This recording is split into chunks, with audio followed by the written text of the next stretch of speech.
All right, this is our short lesson on how to find points from equations. So already we did the Khan Academy where we understand that there are an infinite number of points on any line. So if I have the graph of a line,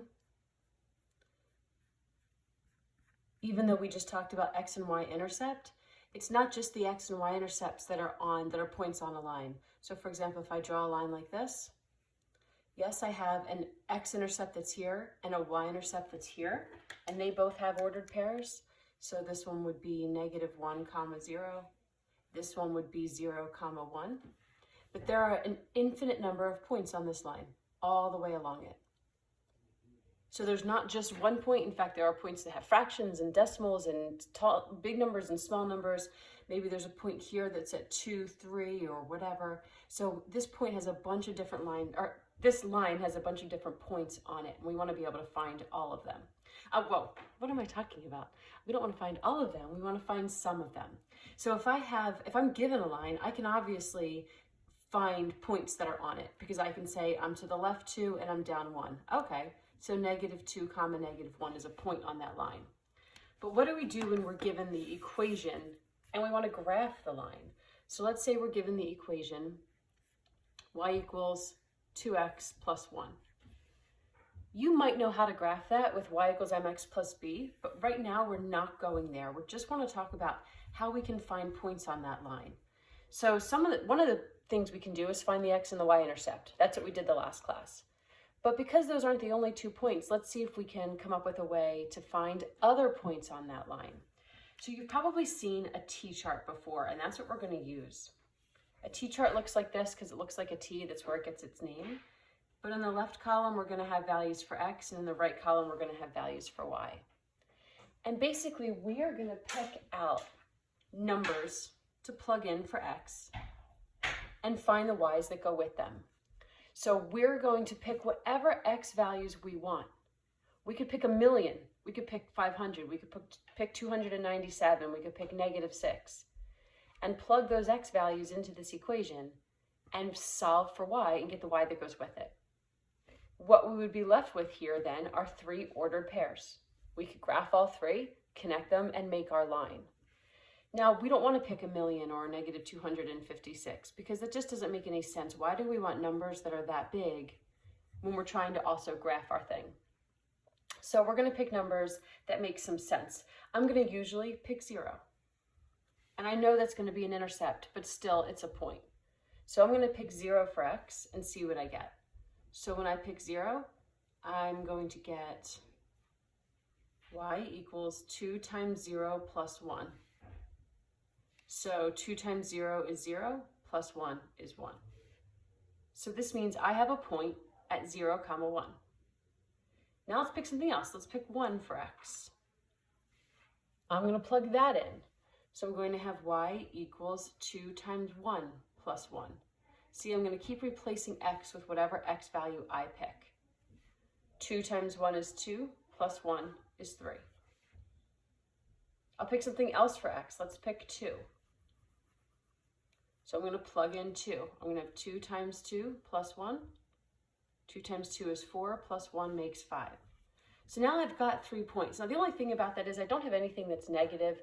That's okay, but just I want you to understand I could have chosen -1 for x and plugged that in for x and see what y I get. So 2 times -1 plus 1. 2 times -1 is -2 plus 1 makes -1. Be really careful with the negatives. That's where I see the most mistakes is in the negatives. So maybe I wouldn't pick a negative for x, but you might still get negative y's depending on what x you pick. Okay, so all of these points, and if I continue to pick x's, every x I pick, as long as I find y properly, will give me an ordered pair that's on the line. So I can take all of these points and I can plot them. Oops, so let's do that. So we're going to take 0, 1, 1, 3, 2, 5. Uh-oh, I'm getting a little off my graph. That's okay. I also have -1, -1. Now, if the points don't line up so that you could take a ruler or a straight line and connect them all, then you did something wrong. Like if I had plugged in 1 and got -3, and I was all the way down here, where all of my other points were up here, that would tell me I did something wrong. All of your points should line up like that, in a line. Haha, that's why we're doing lines. Okay, so let's look at one that's a little bit more complicated. So what if we have a fraction?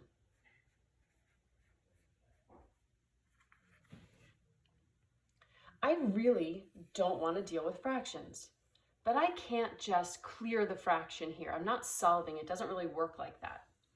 But what I can do is pick x values that will make the fraction cancel so that I don't have to have a fraction in my answer. I don't want you to have fractions in your y values.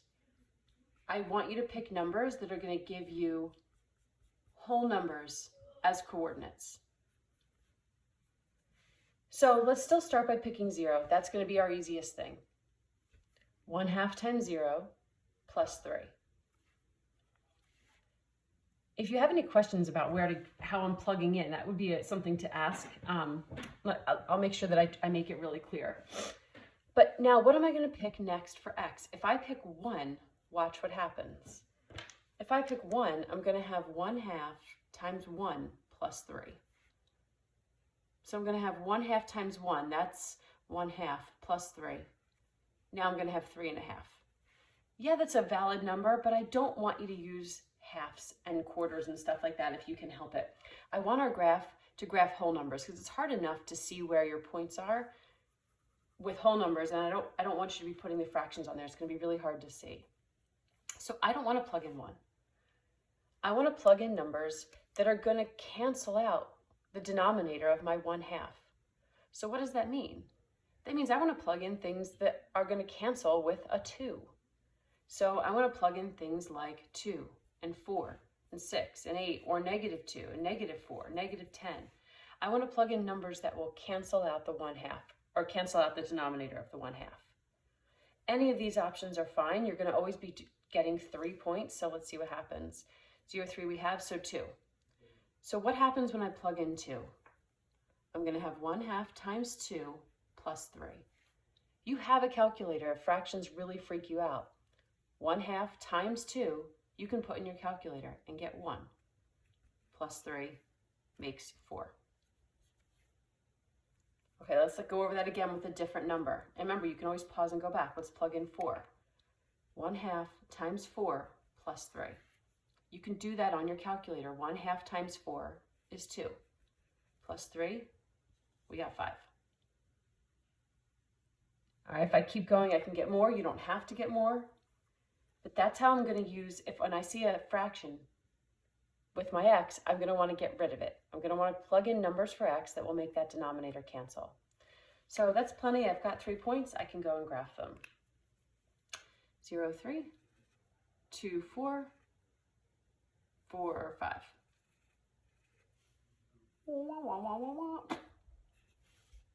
Beautiful. Okay, one more together. Let's do a fraction again. And let's make it negative. Let's say -2/3 x plus 4. Okay, so what am I going to pick for x so that the denominator will cancel? I want to pick things that will cancel out the 3. So I certainly want to pick 0 because it's always easy. And then let's pick 3 and 6. Let's pick numbers that will make that 3 cancel. So let's plug in 0. -2/3 times 0 is 0 plus 4. Easy. More difficult. So let's plug in a 3 and see what we get. So -2/3 times 3 plus 4. Again, you're allowed to use a calculator, but what will happen is the 3's cancel. I'm left with -2 plus 4, which gives me 2. Go through that slowly to make sure you're comfortable with that. Plug in 6. -2/3 times 6 plus 4. Okay, now these cancel, but I'm left with something, right? When I cancel, the 3 goes into 3 once and into 6 twice. So I'm going to have -2 times 2 left plus 4, giving me 0. Let me say that again, and you can also use a calculator. I have negative 2/3 times 6 plus 4. 3 and 6 will reduce, but I'll be left with something. The 3 will divide into itself evenly and get 1. 3 will divide into 6 and be left with 2. So negative 2 times 2 is negative 4. That's what I have left there, and then plus 4, giving me 0.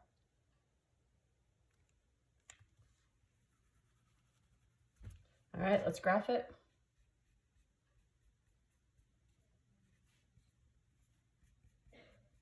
So we have 0, 4, 3, 2, 6, 1, 2, 3, 4, 5, 6, 0.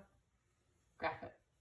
On the last homework, a lot of you skip the graphing step. Don't skip it. Find a way. I'll see what I can do to find a way to make it easy for you to get a graph on there.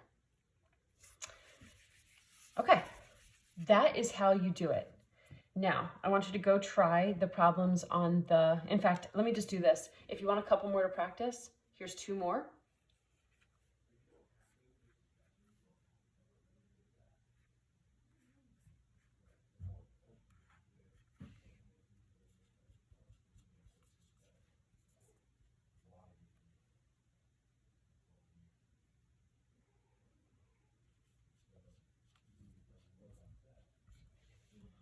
Try these 2, push pause, come back and see if you have the right answer.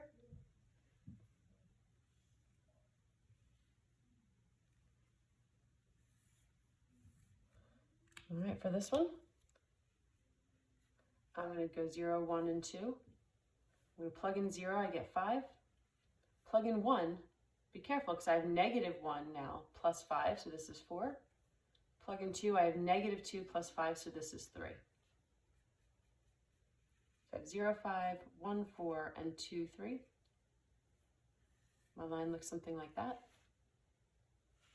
For the second one, I'm going to choose things that cancel the 5 out. So 0, 5, and 10. You could also go negative 5 if you want, if you don't want to get as big as 10.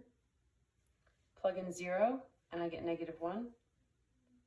Plug in 5, so 2/5 times 5 minus 1. Cancel, cancel, I have 2 minus 1. Plug in 10. Cancel, cancel, and I still have left a 2 here, so I have 4 minus 1, I have 3. If you picked negative 5, I would have 2 over 5 times negative 5 minus 1. These would cancel, but I'd be left with 2 times negative 1. Let's graph it. So 0, negative 1, 5, 1. 10, 3 is really far out there, so instead I'm going to go negative 5, negative 3. Boom. Oops, I missed my points. All right, go try the assignment.